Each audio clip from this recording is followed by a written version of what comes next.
Hello everyone, this is a demo to introduce our group project for Azure. We are group 22 named Yes OK. There are three models we used in this project, which are A-star, Monte tree search, and a combination of Minimax and Creedy, which is our final agent. Star is a path search algorithm based on a weighted graph, which aims to find an optimal path with the highest score when game ends. It starts with the current game state with a list of available an empty path and zero score. At each iteration of available move loop, it chooses the state and path with the highest score and extends it to the next state with the available move, and update the path and score till the game terminated. For the score evaluation, we consider the floor line penalty, numbers of pattern lines, and reward for filling the whole pattern line. As mentioned before, A-star needs to assume possible next move of the opponent, and the opponent's actual next move may have no effect. In the ideal case, always situation 1 take place and my player can move as the global optimal path, but opponents are always tricky, so the ideal case is impossible. And in practice, situation 2 always happens. The global optimal path always change, and in this case, the actual path is far from the original global optimal path. As the following game picture, our A-star is the player 0. It chooses one blue tail from the factory 3 and put it into the pattern line 3 on an always empty board at the start of the game round 1.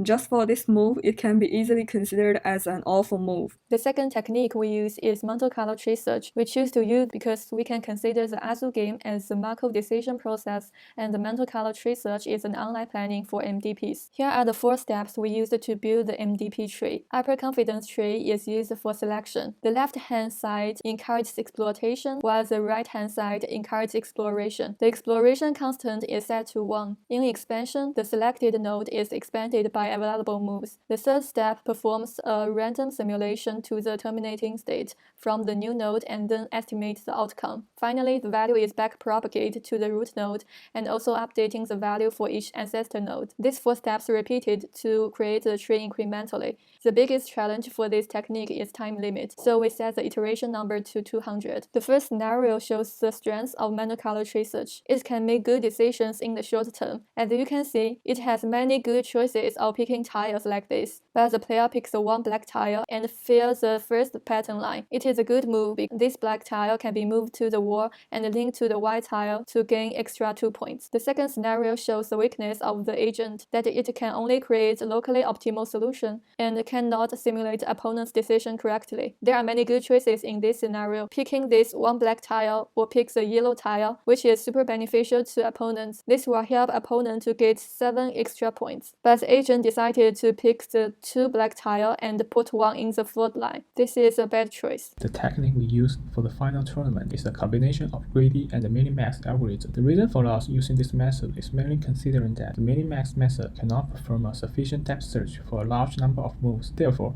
we adopt the Creedy strategy for moves in too much data and adopt the Minimax strategy if the number of moves in under our threshold. First, I will introduce the Creedy algorithm.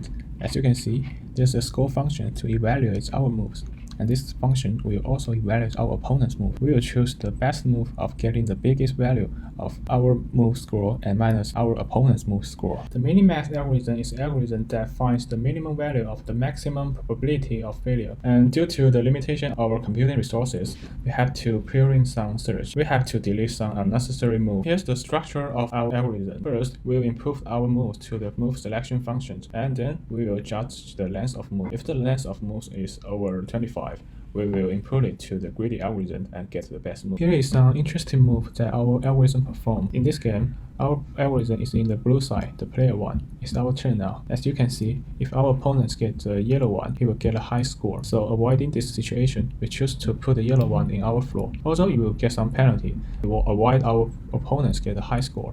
I think it's a really interesting move, help us to win the game. As you can see, our algorithm choose to put the blue one in our floor for avoiding our opponents finish the blue line. But I think there is a much wiser move for us to choose. For example, put the yellow one in our first line to get a high score. Here are the possible improvements we would make given extra time. As mentioned before, we use the pruning for time optimization.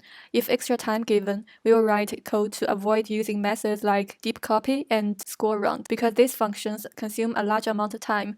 In this way, we can increase our searching depth to get better performance. And for the evaluation score mentioned before, we'll add more word grid information such as vertical line can get higher score to perform better. In addition, we'll write some hard code to consider special cases and their corresponding decisions for improvement. Thanks for your watching.